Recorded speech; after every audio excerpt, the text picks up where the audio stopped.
Apartment میں کیوں رہ رہی ہیں؟ آپ جا کر گھر خرید لیں، اپنی بلڈنگ چینج کر دیں۔ مطلب کہنا لوگوں کے لیے کتنا آسان ہو جاتا ہے، اور آپ لوگوں کو پتہ بھی نہیں ہے کہ بیلجیم کے لاء کے حساب سے اگر آپ کا کانٹریکٹ بنتا ہے مالک مکان کے ساتھ 3 سال کا یا 9 سال کا یا 6 سال کا، تو آپ اس کانٹریکٹ کو نہیں توڑ سکتے۔ ہاں، اگر کوئی ایسی مجبوری آ جائے جس پہ مالک آپ کا سمجھ سکتا ہو کہ جیسے ہمارے ساتھ ہو رہا ہے کہ نیبر ہمیں ڈسٹرب کر رہا ہے، تو جا کے ہمارا کانٹریکٹ ختم ہو سکتا ہے۔ بہرحال کانٹریکٹ تو ہم 2 منٹ میں جا کے ختم کر دیں، لیکن کیا آپ کو معلوم ہے کہ بیلجیم میں اتنے آسانی سے آپ کو دوسری پراپرٹی نہیں مل سکتی؟ آپ دوسرا گھر رینٹ کا نہیں لے سکتے اتنا جلدی۔ ہمیں تو 1 سال بھی نہیں ہوا اس گھر میں آئے ہوئے، اور ہمارے ساتھ یہ مسئلے شروع ہو گئے۔ تو جن لوگوں کو یہ لگتا ہے کہ بہت آسان ہے ایک اپارٹمنٹ کو چھوڑ کے دوسرے اپارٹمنٹ میں چلے جانا، یا بلڈنگ سے ہٹ کے آپ گھر میں چلے جائیں، کوئی گھر لے لیں، تو یہ آپ کو میں بتا دوں کہ یہاں جو اپارٹمنٹ کی جو رینٹ چل رہی ہے آج کل بیلجیم میں، وہ 1000 یورو تو آپ اپنے مائنڈ میں رکھیں 1000 یورو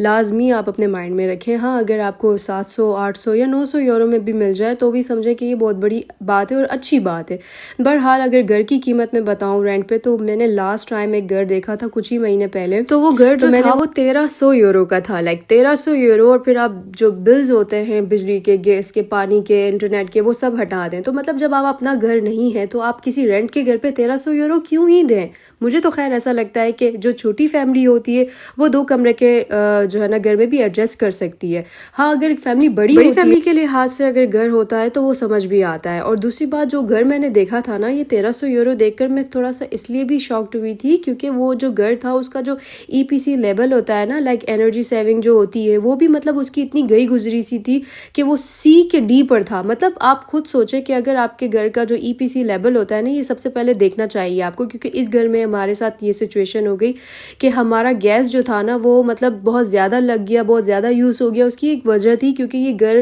جو ہے اس میں یہ پرانی بلڈنگ ہے، تو اس میں جو ہے نا انرجی سیونگ اتنی اچھی نہیں ہے اس کی، تو اس وجہ سے ہمارا گیس کا بل لگ کر آ گیا۔ اور جب بعد میں ہمیں پتہ چلا تو ہم خود حیران ہو گئے، پھر ہمیں پتہ چلا کہ شاید یہ گھر کا جو انرجی سیونگ ہے وہ اچھا نہیں ہے۔ تو اس لیے جب بھی گھر خریدیں تو یا پھر رینٹ پر بھی لیں تو یہ ضرور دیکھیں، کم از کم بھی B ہونا چاہیے، یا اگر B سے تھوڑا سا کراس بھی ہو جائے تو اتنا مسئلہ نہیں ہے، لیکن C کے انڈر ہونا چاہیے، زیادہ مطلب آؤٹ نہ جائے، کیونکہ پھر آپ کے بلز میں بہت فرق پڑتا ہے۔ گیس کا بل اسپیشلی آپ کو پتہ ہی نہیں چلے گا کہ گیس کہاں پہ آپ کی جو ہے نا چلی جاتی ہے، جیسے وارمنگ جو ہوتی ہے وہ بہت زیادہ یوز ہو جاتی ہے، اس وجہ سے ہمیں یہ ساری چیزیں بھی دیکھنی پڑتی ہیں۔ اچھا، ایک دن میں کہیں سے گزر رہی تھی تو میں نے دیکھا باہر جو ہے نا لکھا ہوا تھا گھر رینٹ پر، گھر نہیں تھا اپارٹمنٹ تھا، تو میں چلی گئی، اور وہ پرائیویٹ آنر تھا تو وہ گھر میں اندر ہی تھا، تو میں نے اس کے فون پر جو ہے نا کال کی، اور پھر میں نے اس سے بات کی، اس نے کہا رکو ابھی میں اندر ہی ہوں، تم آ کر گھر دیکھ لو۔ میں گھر دیکھنے گئی تو اچھا اس نے دیکھا